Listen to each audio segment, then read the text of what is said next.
This is how to make the most delicious bowl of these Japanese ramen noodles. So the first thing that you want to do is turn on your stove and get the water boiling. Straight from Japan, this is a pack of 5.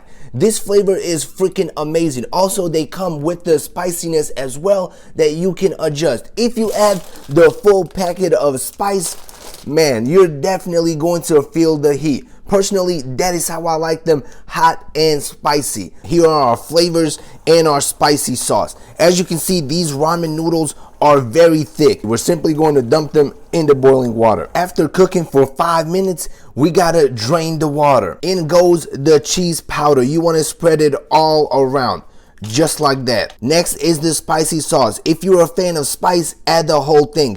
If you do not like spicy ramen, add just a little bit for flavoring. There you go, one delicious bowl of Japanese ramen. Get yours in the TikTok shop. It is linked below. Enjoy.